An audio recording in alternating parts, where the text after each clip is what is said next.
बिस्मिल्लाहिर्रहमानिर्रहीम। अस्सलाम वालेकुम डियर स्टूडेंट्स, कैसे हैं आप? हमारी आज की जो क्लास है वो लीगल ड्राफ्टिंग के हवाले से है। ड्राफ्टिंग के लिए मैंने आपको कहा था कि तीन चीजें होनी चाहिए। एक, इंग्लिश की राइटिंग स्किल चाहिए।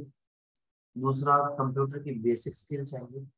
और तीसरा, लॉ का नॉलेज।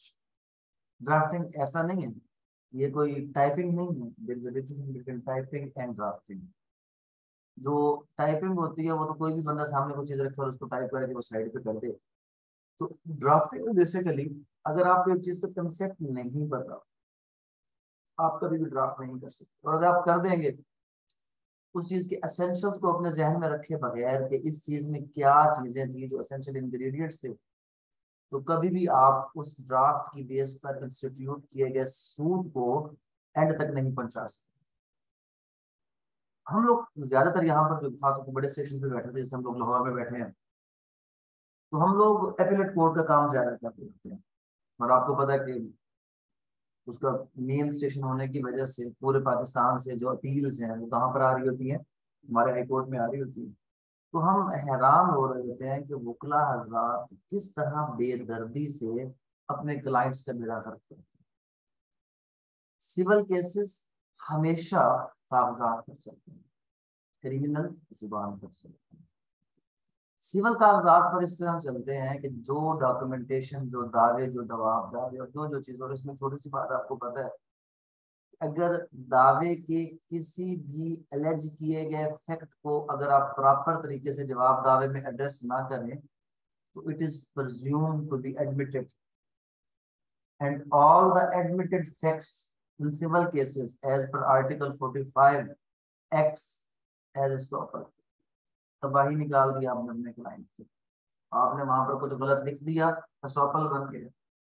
अब वो कर नहीं सकते, रिट्रैक्ट नहीं कर सकते। जवाब में कुछ गलत कर दिया, कुछ छोड़ दिया, स्टॉपल बन गया। अब ये ड्राफ्टिंग, ऑल तो हम हर बच्चे को ये कह रहे हैं कि इनिशियल स्टेज पर वो ड्राफ्टिंग सीखे, बट ड्राफ्टिंग के साथ साथ ड्राफ्टिंग अगर आपने बेहतर तरीके से करनी है तो 7 कंसेप्ट। अब क्या ये दोनों चीजें साथ सीखी जाएंगी? अब यही वो वजह है कि मैंने आपको कहा कि आप पहले कंप्यूटर की ड्राफ्टिंग सीखें। जब आप ये सीख कर अपने चैम्बर में जाएंगे तो जो लीगल इश्यूज हैं वो सीनियर आपको खुद बताने के लिए मजबूर है, पाबंद है कि वो बताएगा, तो आप अच्छे तरीके से ड्राफ्ट कर सकेंगे। तो क्या हुआ कि ये थोड़ी सी जो स्किल आपने यहाँ पर सीखी, ये आपकी आगे फर्दर, क्योंकि देखिए हर चीज एक्सपीरियंस जो है वो वक्त के साथ आता है। एक दिन में कोई आपको एक्सपर्ट नहीं, अगर वो कह जी एक दिन में हमें राजस्थान बना दे तो पॉसिबल नहीं है। It take time to get there. But बात वही है कि अगर आपने कराची जाना है तो उस वक्त ही कराची पहुंचेगा कि कराची वाली गाड़ी पे चढ़ेंगे? पिशावर वाली गाड़ी पे बैठकर कराची नहीं जाएंगे, आप अपोजिट साइड पर जाएंगे। तो हमारा मकसद इस स्टेज पर यह है कि हम आपको सीधी गाड़ी पर लेकर चलें। लिहाजा तीन चीजों को कम्बिनेशन वो आपको मैंने क्लियर किया। हम इन तीनों चीजों को कोशिश करेंगे इकट्ठा लेकर चलें। आपने इसको उस तीनों एस्पेक्ट से देखना है, इंग्लिश के एस्पेक्ट से भी देखना है, इसको कंप्यूटर की ड्राफ्टिंग के एस्पेक्ट से भी देखना है, और साथ साथ इसके लीगल कंसेप्ट जो हमने पढ़े हैं इनको जोड़ना है। कि क्या जो चीज हम कल हमने पढ़ा, स्पेसिफिक परफॉर्मेंस पढ़ा हम, अभी आप लोगों को दोबारा पढ़ाता हूँ, तो क्या वो चीजें यहाँ पर हैं या नहीं है, हमारा जहन खुल जाएगा और चीजें हमें समझ आएंगी। हमने इसको भी इस तरीके कार के अकॉर्डिंगली चलाना है। और जो बंदा कहता नहीं कि कंप्यूटर मेरा काम नहीं है तो गलत करता है, तो वो छोड़ दे प्रैक्टिस, ना करे प्रैक्टिस, जरूरत ही नहीं है। मैं हैरान होता तो लोग जब ऐसे और डरते हैं कंप्यूटर से, आगे जाते हैं मुझे नहीं आता, पता नहीं कंप्यूटर आ जाएगा आपको। इसमें कुछ नहीं होगा, आप कंप्यूटर इस्तेमाल करेंगे, ये कभी भी आपका कंप्यूटर इस बात पर कि आपने इसको इस्तेमाल किया ये खराब नहीं। शुरू करते हैं जनाब। कुछ लोग इधर आ जाए तो यहाँ से आपको ज्यादा बेहतर समझ आएगा, क्योंकि वहां पे वो एडिट नहीं कर पाओगे, यहाँ पे एडिट होगा।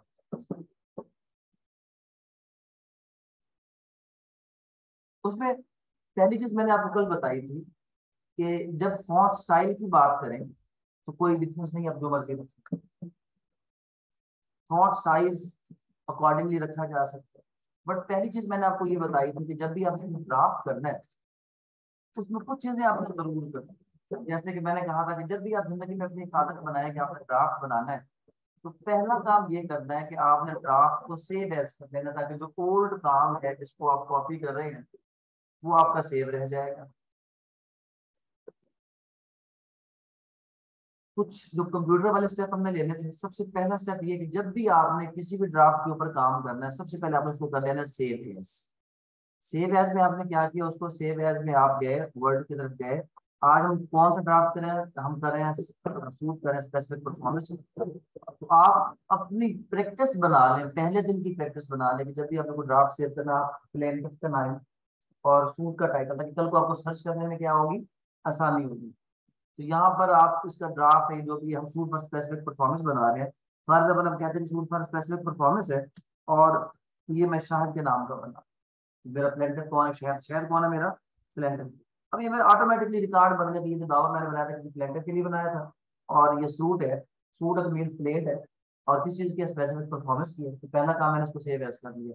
सेव एज का फायदा क्या होगा, ओरिजिनल फाइल मेरे पास आई हुई है, वो अपनी हालत में रहेगी, जब मुझसे कोई भी गलती हो जाएगी तो मैं अकॉर्डिंगली उसको क्या कर सकूंगा, मैं अकॉर्डिंगली उसको जाकर दोबारा अमेंड कर सकूंगा। ये मैंने इसको सेव कर दिया। अब यहाँ पर मेरी स्क्रीन पे नाम आएगा, वो नया नाम आ जाएगा, जो पुराना नाम है वो ऑटोमेटिकली क्या हो जाएगा, खत्म हो जाएगा।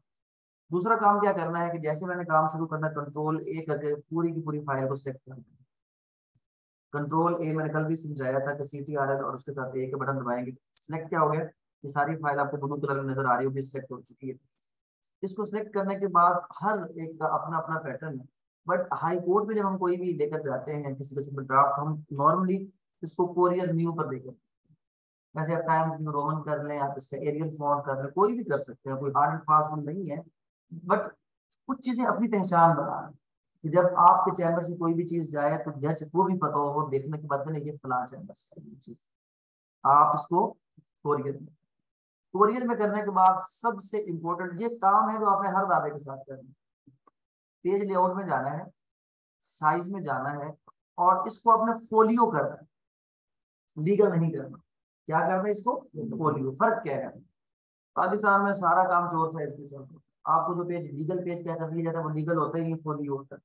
इस वक्त पूरे पाकिस्तान में जितने भी आप लीगल पेजेस जाकर लेंगे, भारत से को प्रिंटिंग आप उसको लेकर आएंगे तो आपको पता चलेगा, आप कहेंगे लीगल पेज दो, और कभी जाकर आप लीगल पेज के ऊपर पढ़ेंगे तो उसके ऊपर लिखा होगा फोलियो। फर्क क्या है, लीगल पेज 14 इंच का होता है, फोलियो 13 इंच का होता है। आप अगर लीगल के ऊपर इसकी सेटिंग लेकर चलेंगे, अब देखिए यहाँ पर लिखा होगा, गौर से पढ़ें, लीगल पेज है 8.5 इंटू 14 इंच, और फोलियो है 8.5 इंटू 13 इंच। आपने 14 इंच का उसकी सेटिंग अगर रखी और प्रिंट दिया तो नीचे वाली लाइन कट जाएगी, आपको पता ही नहीं चलेगा। फिर जब किसी स्टेज के ऊपर जब बात वहां पर खुलेगी तो फिर पता चलेगा क्यों, मेरा तो हर चीज का बेड़ा क्या हो गया है। अब कई मैंने हाई कोर्ट में ऐसे केसेस देखे हैं, जो इस बात पर हाई कोर्ट ने फाइल उठाकर फेंक दी है कि आप इसको पढ़कर नहीं कर सकते थे, आपको नहीं पता कि आप क्या चीज देख रहे हैं। और अगर आप प्रैक्टिस में जाते हैं तो आपको पता है कि हाई कोर्ट इस मामले पे किस हद तक हार्श हो जाता है जब आप इस किस्म की कोई गलती करके। तो आपने जिंदगी का जोर बना लेना, बेशक आपके पास लीगल पेज है, आप फोलियो रखिए, 1 इंच नीचे से खाली रह भी गया तो एक सफा ज्यादा लग जाएगा, ये रुपया 2 रुपया बुरे नहीं है, फोलियो कर ले। और अपनी जिंदगी का एक और असूल बना ले कि जब भी आपने प्रिंटिंग करनी है ना, इसके बाद जो कोट प्रिंटिंग होगी 80 ग्राम पे करनी है। नॉर्मल अगर वो 700 800 रुपए का था तो 80 ग्राम 900 1000 रुपए का था, 100 150 रुपए का फर्क है। और एक आपके उस रिम के ऊपर कुछ 100 के करीब आपके दावे प्रिंट हो जाते हैं। तो मतलब ये है कि अगर 100 दावों के लिए आपको 100 200 रुपये ज्यादा भरना पड़ रहा है, इतना बड़ा रकम नहीं है, लेकिन जब अच्छे पेज के ऊपर अच्छी ड्राफ्टिंग के साथ आपकी कोई चीज अदालत में जाएगी, उसका भी एक असर होता है कि जब आप चीज को पेश करते हैं। अब यहाँ पे हम टेस्ट चेक कर रहे थे, बच्चा बड़े अच्छे तरीके से टेस्ट पेश करता है, और एक क्या करता है, सफा ऐसे छोटा सा 3 लाइनें काट के तो हमें दे देता है, तो वो फिर अभी तक भूला नहीं है ना, तो ये चीज वहां पर भी उसको याद रखती है। अच्छा अगला काम, एक चीज वेरी मच क्लियर होनी चाहिए, सबसे पहले आपको पता होना चाहिए कि आप किस सूबे में बैठे हैं। हर सूबे का रूल अलग है, क्योंकि high court rule and orders सब सूबों के क्या है, अलग है। हम सुबह पंजाब में बैठे हैं, हमारे लिए रूल्स अलग हैं, सिंध वालों के रूल्स अलग हैं, बलूचिस्तान वालों के रूल्स अलग हैं। बलूचिस्तान के अंदर अगर हम ये दावा फाइल करेंगे तो इन द कोर्ट ऑफ डिस्ट्रिक्ट जज करेंगे। अगर हम हाई कोर्ट कराची में जा रहे हैं तो 1.5 करोड़ से ज्यादा मांगे तो डायरेक्ट हाई कोर्ट में मुकदमा फाइल करेंगे। लेकिन हम पंजाब के अगर ओवरऑल करें तो ज्यादातर जो प्रैक्टिस है 80% पूरे पाकिस्तान में in the court of senior civil जज हम मुकदमा फाइल करते हैं। और हमने इसको क्या कर देना, इसको हमने करना है, एक तो बोल्ड रखना है हमेशा, और इसका साइज हमने हमेशा 14 रखना है अपना। ये एक दावा जब हमने बना लिया तो फिर बार बार हमें ये चीजें चेंज नहीं करनी पड़ेगी, फिर तो टेक्स्ट को क्या करना, खाली चेंज। और उसके बाद यहाँ पर इतनी स्पेस होनी चाहिए कि जिसमें आप टिकट्स लगा सकें। जब भी कोई भी दावा, आप कोई भी सिंपल सी चीज रजिस्ट्रेशन एक्ट में आप पढ़ लें, तो कोई भी डॉक्यूमेंट जो आप अदालत में जमा करवाते हैं कभी भी कोर्ट फी के बगैर जमा नहीं है। चाहे वो वकालतनामा है, चाहे वो एप्लीकेशन है, चाहे वो जो भी चीज है, आप उसके ऊपर कोर्ट फी लगाते ही लगाते हैं। इवन देन कि अगर आपका एक ऐसा सूट फॉर डिक्लेरेशन है जिसके ऊपर आपकी वो कोर्ट फी, वो उसको कहते हैं कि जनाब आपके according to the value ad valorem, अगर एड वैलोरम नहीं भी है तो फिर भी डॉक्यूमेंट की फीस होती है। डिक्लेरेशन सूट पे वो 15,000 और उस वैल्यू के अकॉर्डिंग नहीं लगाते हैं हम, बट डॉक्यूमेंट की फी होती है। वो क्या होता है, 2 रुपए या 4 रुपए या 5 रुपए का टिकट। हर एप्लीकेशन के ऊपर हम 5 रुपए का टिकट लगाते हैं। जितनी भी एप्लीकेशन होगी हम उसके ऊपर कितना टिकट लगाएंगे, 5 रुपए का। दावा जात वगैरह अगर वो कोर्ट फीस है ठीक है, तो फैमिली वाले के ऊपर हम 15 रुपए का टिकट लगाते हैं। तो टिकट लगाया या नहीं लगाया, टिकट की जगह यहाँ पर छोड़ देंगे। टिकट हम उसकी बैक साइड पर लगा देंगे, बट ये टिकट की जगह होती है 4 to 5 स्पेस हम हमेशा अदालत के नाम के बाद छोड़ते हैं टिकट की जगह के लिए। उसके बाद फर्दर क्योंकि सिविल सूट फाइल करें तो उसके लिए क्या होगा, सिविल सूट नंबर, कौन सा साल चल रहा है जनाब अभी, 2022, सिविल सूट नंबर 2022। ब्लैक इसलिए होगा कि अदालत ने नंबर लगा। अब ये अब इसको याद करें, ऑर्डर फॉर सीपीसी अगर आपने पढ़ा हो, उसके अलावा हमने पिछले दिनों फैमिली कोर्ट एक्ट पढ़ा है, वहां पर हमने पढ़ा था कि जी अदालत एक रजिस्टर मेंटेन करेगी कि जिसके अंदर वो दावों के नंबर लगाएगी, तो वो जो रजिस्टर मेंटेन करना है और जो दावों के नंबर लगाने हैं वो कहाँ से लगेंगे, तो सारे नंबर यहाँ से लगेंगे। तो आपने सिविल सूट नंबर उसका जो है वो लगा देना। क्या चीज लगा देनी आपने, उसका सिविल सूट नंबर उसका जो है वो आपने लगा देना। जो हमारा नंबर इसके हवाले से बनता है सिविल सूट वगैरह के हवाले से, हमने उसका नंबर लगा देना। उसके बाद अच्छा, ये इसकी दो जगह है, कभी कभी हम इसको अदालत के नाम के बिल्कुल नीचे भी लिख देते हैं और कभी कभी यहाँ पर, इसमें कोई खास फर्क नहीं है। एक अपना पैटर्न पक्का कर लें कि आप स्पेस के बाद सिविल सूट का जो नंबर है उसको लगाना शुरू कर दें, क्योंकि मेरा सिविल सूट का नंबर है। सिर्फ साल हमने लिखना है, नंबर हमने छोड़ देना। नंबर लगाना किसका काम है, ये अदालत का काम है, ये हमारा काम नहीं है। अच्छा, उसके बाद आगे हम आ जाते हैं पर्सनल चीज की तरफ आ जाते हैं। दावा कौन सा फाइल करना, स्पेसिफिक परफॉर्मेंस। दावा कौन सा हमारा, स्पेसिफिक परफॉर्मेंस का। अब स्पेसिफिक परफॉर्मेंस के लिए कॉन्ट्रैक्ट तो होना जरूरी है, ये बगैर कॉन्ट्रैक्ट के क्लेम की जा सकती है, होना जरूरी है। हम पढ़ के आए हैं कि कभी भी स्पेसिफिक परफॉर्मेंस कॉन्ट्रैक्ट के बगैर नहीं। तो इसका मतलब है कि स्पेसिफिक परफॉर्मेंस में कोई एग्रीमेंट हुआ होगा।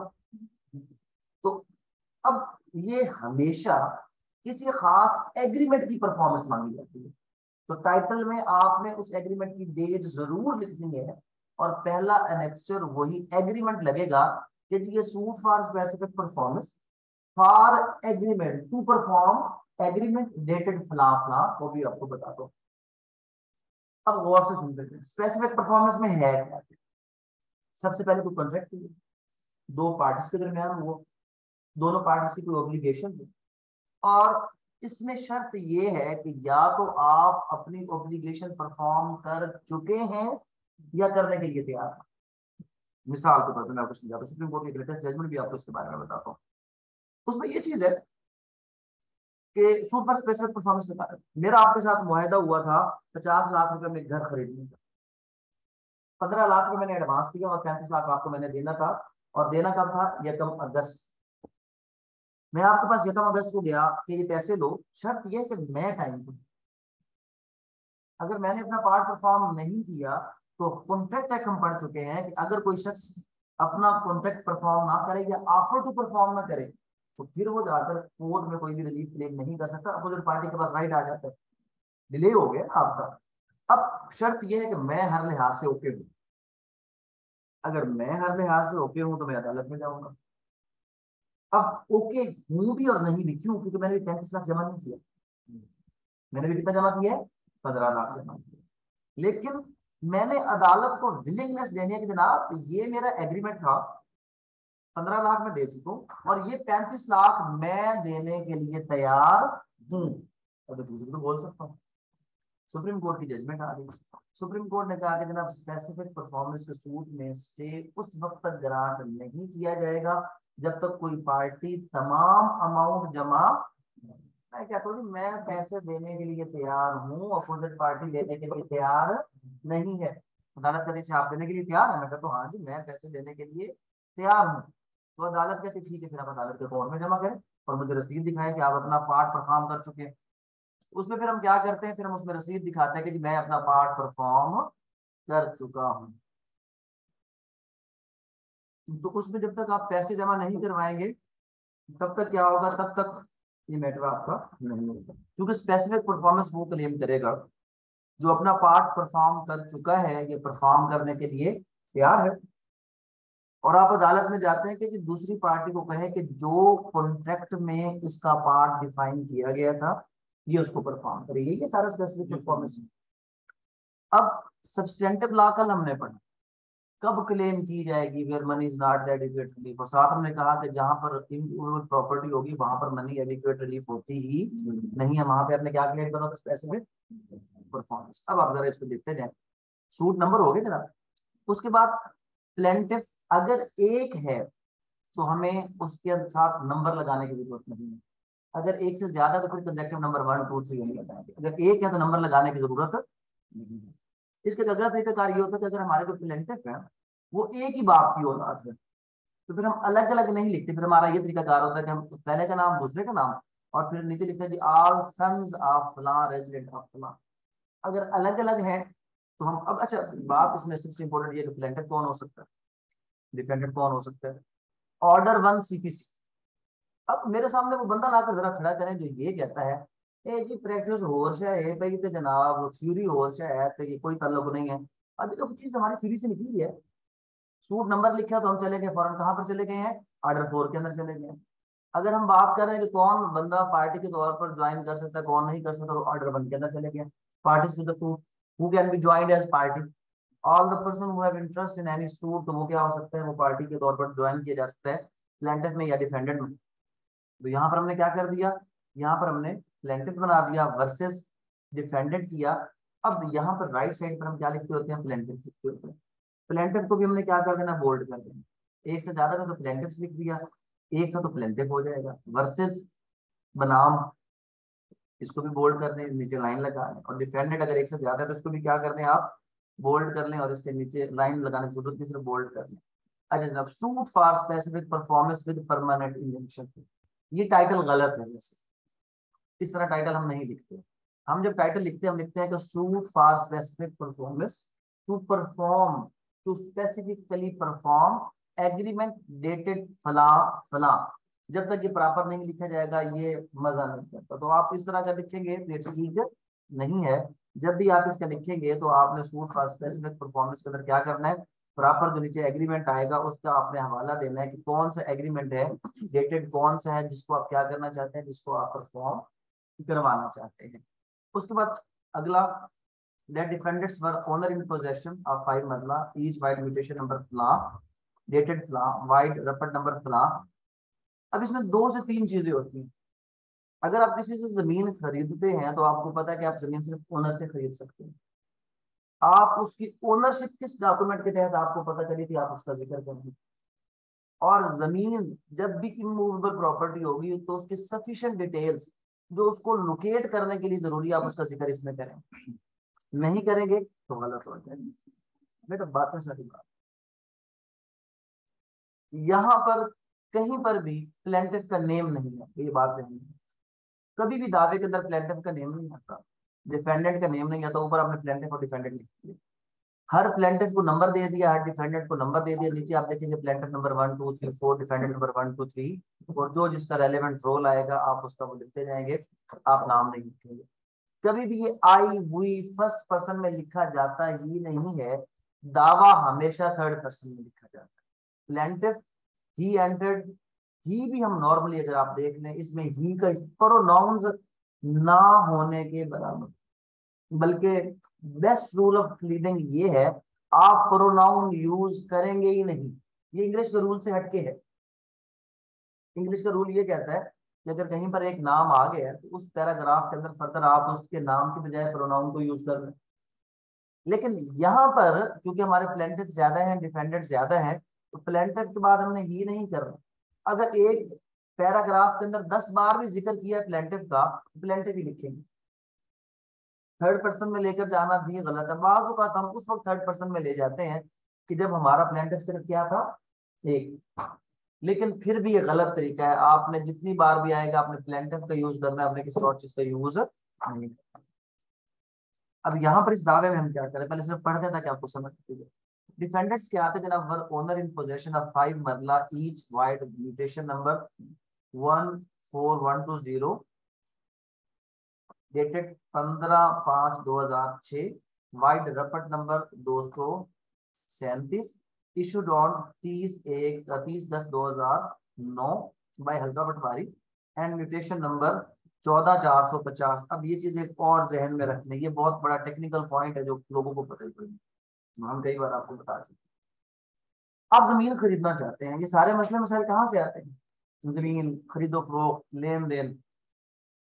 आप जमीन खरीदना चाहते हैं तो कभी भी जो जमीन खरीदने लगे तो पहली चीज जो आपने किसी भी सेलर से डिमांड करनी है वो ताजा फर्द करनी है, फर्द नहीं, ताजा फर्द और फर्दे बै। क्या चीज मांगना है आपने उससे, ताजा फर्द, और वो भी फर्दे बै, मलकियत नहीं मांगनी। क्या मांगना, फर्दे बै। मैं क्यों इसके ऊपर सोचते, फर्दे बै सिर्फ ओनर को दी जाएगी, जो असली owner entitled to sell the property. फर्द मलकियत बेटे को भी मिल सकती है, जमीन बाप के नाम पर है, फर्द मलकियत बेटा लेके आ जाएगा। आप रिकॉर्ड ऑफिस में चले जाए, अपने अब्बा जी की जमीन है उसकी फर्द मलकियत निकाल लें, फर्द रिकॉर्ड निकाल लें। तो पहला फर्दे बै किसको मिलेगा, सिर्फ और सिर्फ एंटाइटल्ड ओनर को मिलेगा, who can sell the property. और उस वक्त मिलेगा अगर वो जमीन हर किस्म की एनकम्बरेंस से आजाद है, उसके ऊपर कोई लोन नहीं है, उसके ऊपर कोई प्लेज नहीं है, कोई जमानत नहीं है, कोई स्टे नहीं है। अगर जमीन के ऊपर स्टे लग जाए कभी भी फर्दे बै नहीं मिलती। अगर वो प्लेज जो कभी भी, मतलब फर्दे बै इस चीज का सबूत है कि इस वक्त इस जमीन के ऊपर कोई किसी किस्म की इनकम्बरेंस नहीं है, और वो वैलिड भी बड़े थोड़े अरसे के लिए होती है। और जब तक पुरानी फर्दे बै कैंसिल ना हो नई फर्दे बै जारी नहीं होती। तो इसका मतलब है कि पहली चीज आपने क्लेम कर दी फर्दे बै, और उसमें इसने मेंशन किया बड़ा, उसने अच्छा लिखा है कि जनाब मैंने रपट नंबर फला है, मुझे पटवारी से मैंने फला भी नहीं पता किया कि ये जमीन किनके नाम पर है, इनके नाम पर है। तो बिल्कुल ये क्लियर चीज थी, ये कोई इसमें डाउटफुल चीज नहीं थी, ये तफसील हमने वहां पर। अच्छा फिर क्या हुआ जनाब, वाइड रपट नंबर फला इशू फला बाय हल्का पटवारी and they entered into agreement. अब अगली बात होगी, असल चीज ये है एग्रीमेंट टू सेल डेटेड, ठीक है जनाब। ये हमारा यहाँ पर आना चाहिए था, suit for specific performance of agreement to sale dated फला। ये हम इसमें जरूर लिखेंगे। जो हमारा क्या होता है, जो हमारा जनाब कोई भी सूट होता है जो हमने स्पेसिफिक परफॉर्मेंस का फाइल करना होता है, तो उसमें हमने ये चीज जरूर देनी होती है, इसको अंडरलाइन करके कैपिटल के अंदर लिखना होता है, suit for specific performance of agreement to sale dated फला। तो किस चीज की हम स्पेसिफिक परफॉर्मेंस मांग रहे हैं, हम फला एग्रीमेंट की मांग रहे हैं। तो इसमें क्या हो गया, इसमें जनाब ये दो पार्टीज हैं, एग्रीमेंट टू सेल डेटेड फला रिगार्डिंग द प्लॉट मेजरिंग 10 मरला बेयरिंग खेवट नंबर फला, उसके बाद खतानी नंबर फला। अब इसमें था क्या, वो कहता है कि जी ईच 5 मरला के मालिक थे, दो भाई हैं, दो डिपेंडेंट है, और दोनों को कितनी कितनी जमीन है, 5-5 मरला, और दोनों ने मिलकर एक एग्रीमेंट के जरिए 10 मरले इकट्ठे करके किस पर बेच दिए हैं, मुझ पर बेच दिए हैं। अच्छा जी, उसके बाद फिर पूरा उसकी डिटेल, खेवट नंबर, खतूनी नंबर, खसरा नंबर। जब तक ये चीजें नहीं लिखेंगे, डिटेल ऑफ द लैंड नहीं लिखेंगे, आपका एग्रीमेंट वैलिड तस्वर नहीं होगा, वो फ्रॉड ही रहेगा। और ये कहाँ से चीजें मिलेंगी, फर्द से मिलेंगी। फर्द से क्या चीजें लिखनी है हमने, खेवट नंबर, खतूनी नंबर, खसरा नंबर। खेवट नंबर ये खाता नंबर क्या होता है, मालिक का नंबर होता है, खतूनी नंबर काश्तकार का नंबर होता है, और खसरा नंबर एक सर्वे नंबर होता है जो कि फिक्स होता है, कभी भी चेंज नहीं होता, हर जमीन को खसरा नंबर अलॉट किया जाता है। तो आपने खेवट, खतूनी, खसरा, हाँ अगर आपकी वो जो जगह है वो शहरी है और इस किस्म की है कि उसमें आपकी जो लोकेशन है वो इस तरह मेजर की जा रही है या मेंशन की जा रही है कि गली नंबर, मोहल्ला, घर नंबर, तो फिर वो चीजें होंगी। दोनों फर्द के ऊपर थोड़ा बहुत फर्क होता है, लेकिन ज्यादातर फर्द के ऊपर क्या चीज होती है, खसरा, खाता, खतूनी और खेवट आपने मेंशन किया। With the plaintiff in consideration, आपने बताया जी कितनी कंसिडरेशन है। It is pointed out here that in presence of marginal witness the defendant received rupees 1 lakh, 5,50,000 का एग्रीमेंट है और 1 लाख क्या है, आपने उसको अदा कर दिया। from the plaintiff and issued a receipt to the plaintiff and handed over the possession of the suit property to the plaintiff. Thereafter, the plaintiff raised 4 walls of the suit property. Copy of the agreement to sell and receipt are attached. पहले paragraph में हमने agreement की copy क्या कर दी है। अब इसमें हो क्या गया, दो लोग हैं, उनके दरमियान किसी जमीन का एक एग्रीमेंट हो गया जिसमें उनको क्या कर दिया कि पैसे कुछ दे दिए गए और कुछ पैसे अभी बाकी देने हैं। और फर्दर क्या हुआ, that thereafter the defendants provided further for sale of the above said plots issued by revenue department by reference number fla fla fla। और ये जनाब सारी जो फर्द है और 50,000 रुपए इसने हमसे क्या कर लिया, और अभी तक बात बिल्कुल नॉर्मल चल रही है। अभी फैक्ट बता रहे हैं कि जनाब हमारा एग्रीमेंट हुआ था, ये उसके अंदर टर्म्स कंडीशंस डिसाइड हुई थी, और ये फर्द फॉर सेल, इसको कहते हैं फर्दे बै। बै का मतलब उर्दू में सेल करना है, तो फर्द फॉर सेल यहाँ पर भी हमने उनसे क्या ले ली है, फर्द फॉर सेल ले लिया। अच्छा फिर क्या हुआ, that thereafter defendant number 2, अब देखें कहीं पर आपने ही देखा नहीं होगा, आई देखा नहीं होगा, क्या है डिफेंडेंट नंबर 2 या कौन है प्लेंटिफ। डिफेंडेंट नंबर 2 ने क्या किया जनाब, on 13/11/2009 moved an application for the appointment of local commission to sub registrar Wagah town Lahore which was accepted on फ्ला। अब ये लोकल कमीशन के लिए उसने दरखास्त दे दी, किस लिए, ताकि बयानात मुकम्मल करवाए जाए और इस डील को क्या कर दिया जाए, फाइनल। इसका वैसे सबसे बेहतरीन और सबसे क्लियर डील करने का तरीकाकार जो होता है वो ये होता है कि आप जब भी कोई जमीन खरीदें, रजिस्ट्रार की मौजूदगी में पेमेंट करें और वहीं पर पार्टी दस्तखत करवाएं। अभी मौजूदा दौर के अंदर तस्वीरें भी होती हैं, और अगर गवर्नमेंट चाहे तो ये मामले यहीं पे खत्म हो सकते हैं, लेकिन हमारी गवर्नमेंट खुद सारी के सारे जो सरकारी मुलाजम है इस फ्रॉड में इन्वॉल्व है, मामला सीधा हो गया तो फिर इनकी रोजी रोटी तो खत्म हो जाएगी। ये बहुत आसान एबीसी की तरह सिंपल कानून बनाए जा सकते हैं कि हमारे यहाँ सारे प्रॉपर्टी के फ्रॉड, जो गरीब लोग अपनी पूरी जिंदगी में कमाते हैं और एक किसी जनाब फ्रॉड की वजह से तबाही हो जाती है, सब कुछ ठीक हो सकता है, बट हम करना चाहते ही नहीं। खैर उस तरफ हम नहीं जाते आज। फिर क्या हुआ जी, that after the approval of the application for local commission, the plaintiffs on the asking of defendant purchased the stamp paper worth rupees 11,000 and reduced into writing the sale deed for the completion of the agreement to sell. The plaintiff completed all the things on their part, but the defendant did not turn up to complete the sale deed in favor of the plaintiff. कहता जी फिर क्या हुआ, जब ये हमारी deal होगी final. अब देखिए आपको पता है कि जब भी कोई भी आप सेल डीड करते हैं तो रजिस्ट्रेशन एक्ट क्या कहता है, तो उसके हवाले से आपने फीस देनी होती है जो ऑलमोस्ट 6 से 7% बनती है। कैसे कैसे 3% इसमें अलग फीस होती है जो हुकूमत की ट्रेजरी में जाती है, 1% कमेटी की फीस होती है, और 2% अगर आप नॉन फाइलर है तो आपका टैक्स, और उसके बाद अगर आप उसको विद इन 5 ईयर्स बेच रहे हैं तो फिर आपको कैपिटल वैल्यू जो गेन टैक्स एसडीबीटी वो देना पड़ता है। मतलब 6-7% जहन में रखिए, तो इतना टैक्स आपको देना पड़ता है। यहाँ पर क्या हुआ कि उस दौर के अकॉर्डिंग, कोई पुराना दावा 2009 का, तो यहाँ पर क्या है वो कहते हैं कि हमने 11,000 रुपए के स्टाम्प पेपर ले लिया ताकि हम इस डील को क्या करें, फाइनल करें। और मैंने अपनी, अब क्या हुआ, अब यहाँ पर डिफेंडेंट ने पहले क्या कर दिया कि the defendants did not turn up. अब बात देखें यहाँ पर क्या हुआ, दो लोगों के दरमियान एग्रीमेंट हुआ है, एक पार्टी अपना एग्रीमेंट परफॉर्म, उसको कुछ पेमेंट कर चुकी है, कर रही है, करने के लिए तैयार है, दूसरी पार्टी अब यहाँ पर क्या होगी, अपना पार्ट परफॉर्म करने से इनकारी होगी है कि वो सेल डीड को एग्जीक्यूट करने के लिए तैयार नहीं। फिर क्या हुआ होगा, फिर ये हुआ जनाब that the plaintiffs approached the defendant and requested them to complete the registered sale deed, but the defendant started to make lame excuses and put the matter on one pretext। ये सरकारी फिक्र है, जब हमने उसके दरमियान ये चीज डालनी होती है कि हमने अपनी पूरी कोशिश की लेकिन ये बंदा उस चीज के लिए तैयार, बहाने बनाने लग गया। The plaintiff's time and again approached the defendant for completion of the sale deed। ये भी हर एक जो सूट हम बनाएंगे ना इसका स्पेसिफिक परफॉर्मेंस का, ये भी सरकारी फिक्र है, इनको मैं कहता हूँ सरकारी फिक्र।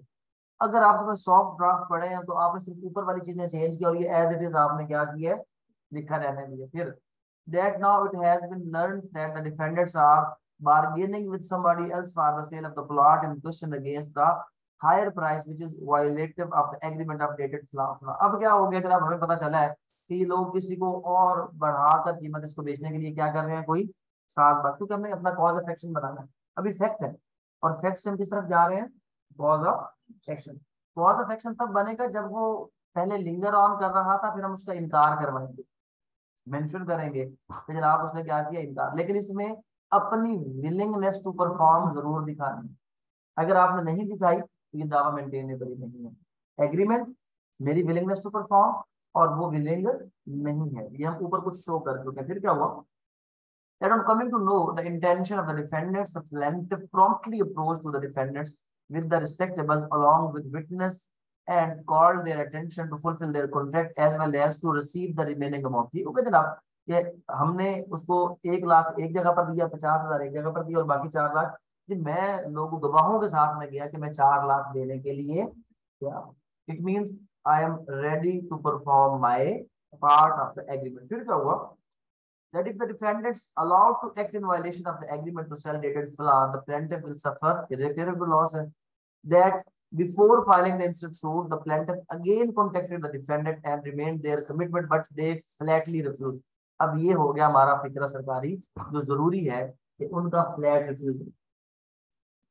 अब यहाँ पर हम एक और चीज भी मेंशन कर सकते थे, अब ये कहो ताकि हमारा सूट लिमिटेशन एक्ट को कवर करते हुए आ जाए। जनाब 1 हफ्ता पहले मैं क्या है, मैं उनके पास गया और उसने क्या किया, पैसे लेने से इनकार कर दिया, अब फ्लैटली रिफ्यूज हो गया, फैक्ट्स मुकम्मल हो गए।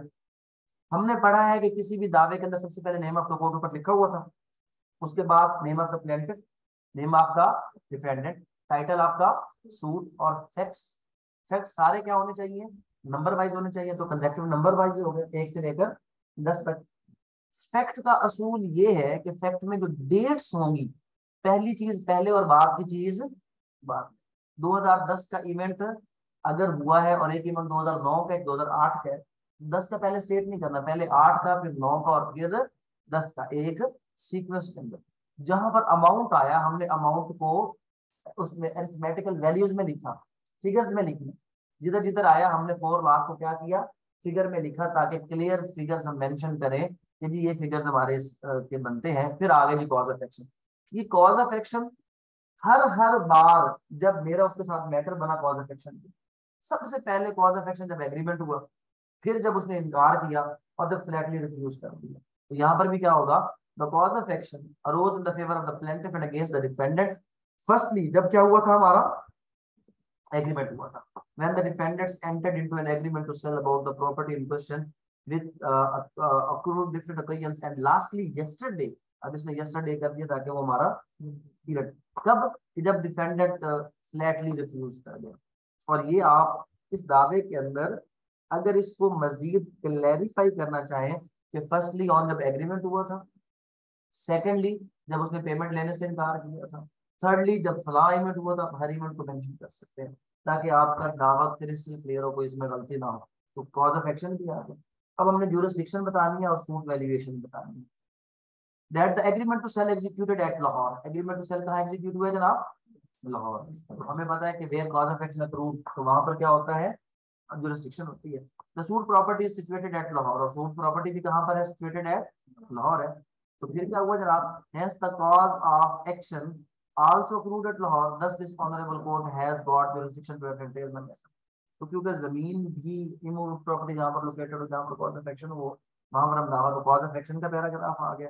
The value of the subject matter for the purpose of court fee and jurisdiction is, जब भी आप कोई भी एग्रीमेंट लगाएंगे तो उसके ऊपर जो एग्रीमेंट की वैल्यू है वही आपकी वैल्यू डिटरमिन की जाएगी for the purpose of court fee. तो हमने एग्रीमेंट की कितनी वैल्यू रखी, 5.5 लाख, तो यहाँ पर 5.5 lakh and ad valorem court fee will be affix. अब ये थोड़ा सा जो है ना, ये चीज यहाँ पर समझिए, असूल ये कहता है कि आप जब भी दावा फाइल करें आप कोर्ट फीस साथ लगाएं, और जितने भी वकील होते हैं हम लोग हमेशा कोर्ट फीस सबसे पहले लेते हैं, फीस लेना लें कोर्ट फीस पहले। अब कोर्ट फीस तो ले दी है, दावे कौन से फौरन जनाब हो जाते हैं, चलते हैं। अक्सर दावों के दरमियान ही लोगों की पार्टियों का आपस में क्या हो जाता है, मुकदमा हो जाता है। तो थोड़ा सा हम एक ट्रिक कर जाते हैं कि हम यहाँ पर कोर्ट फीस लगाने की वजह उसमें लिख देते हैं कि विल बी पेड।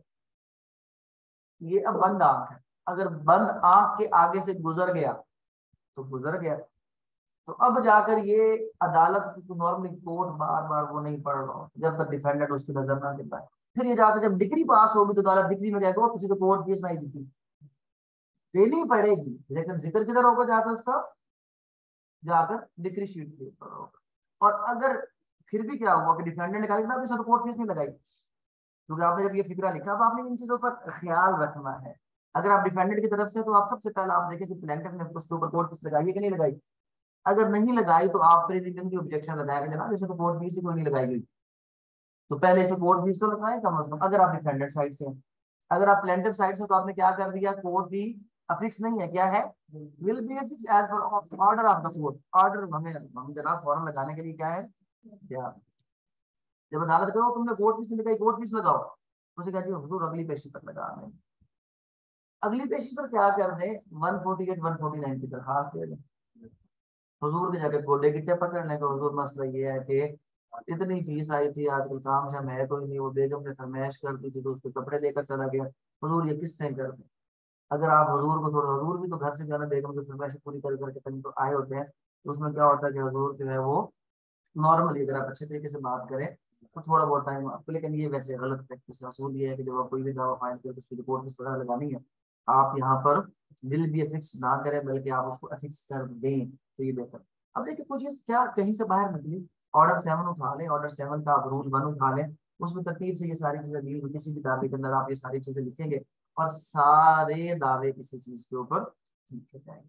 उस पर बेहतर है कि आप यहाँ पर क्या करें, यहाँ पर आप प्रेयर की एक हेडिंग बनाएं और उसको बोल्ड कर लें और उसको लाइन लगा लें और फिर आप प्रेयर लिखें। It is therefore respectfully prayed that a decree for specific performance may kindly be passed in favor of the plaintiff and against the defendant by directing the defendants to execute the sale deed in favor of the plaintiffs of the suit property fully described in paragraph number 1 of the plaint according to the agreement to sell dated after receiving in balance amount। देखें एक एक चीज हमने prayer में क्या कर दिया कि जी इतने पैसे जो आपके बनते हैं वो ले लें, इन कॉन्सिक्वेंशियल रिलीफ द क्या हुआ जनाब, the reader of this honourable court may very kindly be deputed to complete the agreement to sale dated फला फला। और उसके बाद क्या कहा, it is further prayed that a decree for the permanent injunction may kindly pass in the favor of the plaintiff and against the defendant by permanently restraining them from alienating, transferring, selling and mortgaging the property in question to anybody or any other relief का सरकारी फिक्र है कि जनाब इसके अलावा भी अदालत को चीज देना चाहे तो दे सकती है,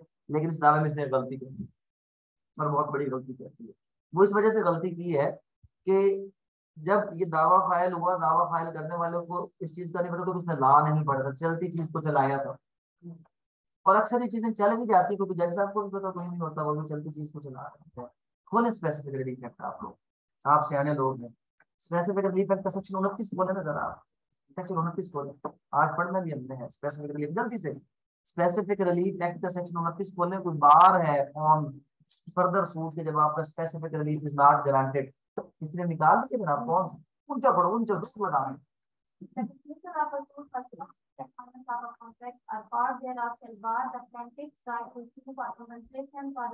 सुन लिया जनाब कि अगर आपका suit of specific performance dismiss हो जाए तो बाद में कंपनसेशन क्लेम नहीं हो सकती।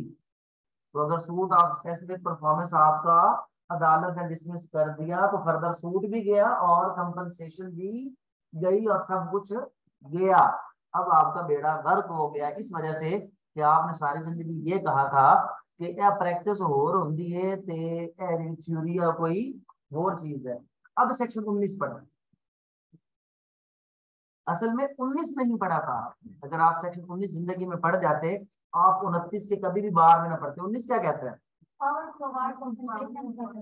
तो मतलब ये था कि आप दावे में लिखते कि हुजूर अगर स्पेसिफिक परफॉर्मेंस नहीं है तो मुझे कंपनसेशन ही इससे लेकर दे दें, तो वहां पर आप कंपनसेशन क्लेम कर सकते थे। अगर आपने सेक्शन 19 के अकॉर्डिंग कंपनसेशन क्लेम नहीं की तो बाद में अगर ये सूट गया तो वो भी गया, फिर 29 एप्लीकेबल हो जाएगा।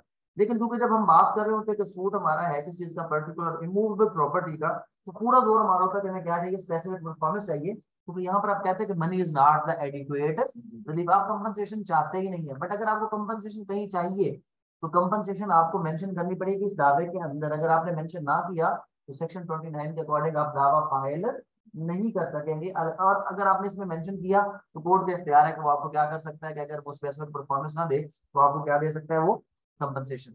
अच्छा अब अगली बात, जो भी दावा, ये चीज बड़ी क्लियर, पहले दिन आज अपने जो प्रैक्टिस स्टार्ट करने जा रहे हैं इसका लीगल ड्राफ्टिंग वगैरह के हवाले से, कोई भी दावा जब हम अदालत में फाइल करेंगे तो ऑर्डर 6 रूल 15 वेरिफिकेशन के बगैर फाइल नहीं होगा। तो इसमें भी हमें क्या देनी पड़ेगी, वेरिफिकेशन।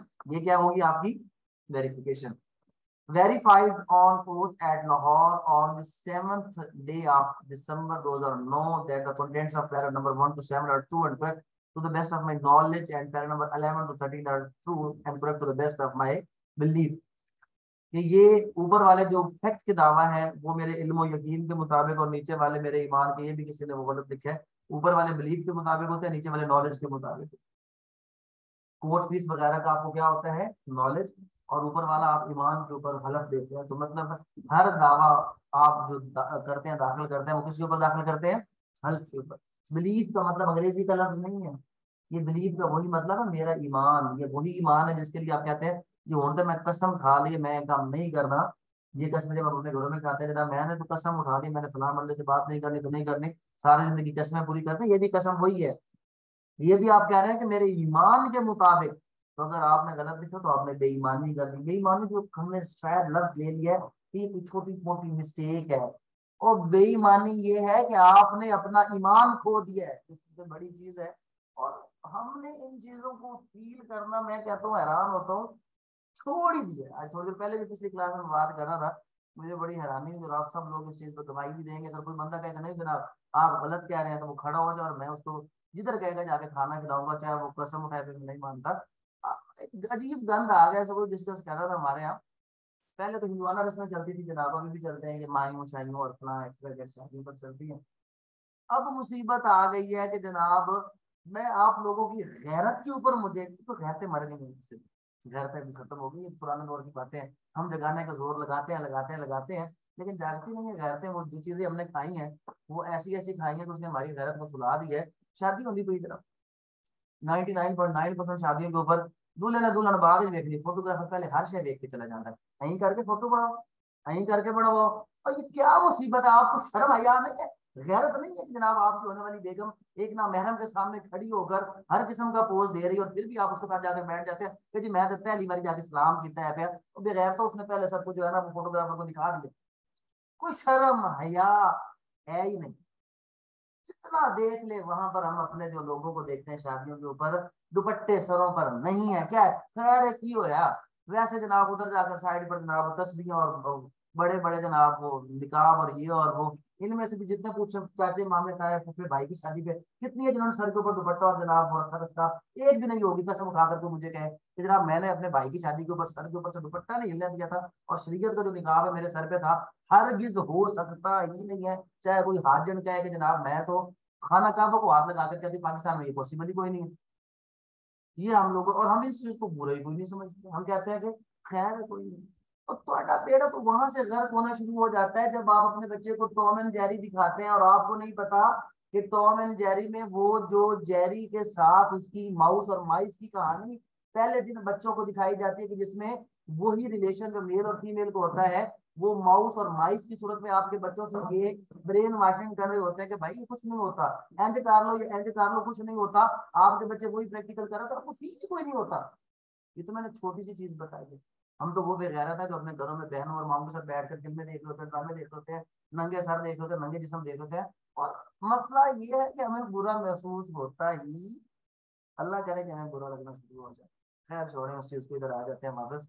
ये वो उनका फायदा कोई हो, आपको ऊपर कोई फर्क नहीं पड़ना। जितनी आपने धनिया पी हुई है और जितनी आपने गैरती की गोलियां खाई हुई हैं, कभी भी उससे कोई भी फर्क नहीं पड़ेगा, और आप चीजों आपकी गैरत जाग सकती ही नहीं है। तो हम टाइम जाहिर नहीं करते जगाने के चक्कर में, अब मुफ्त में आप जो है ना कल को अकेडमी से भी भाग रहे हैं सर को जगाना, अजीब गंदी गंदी बातें करते हैं।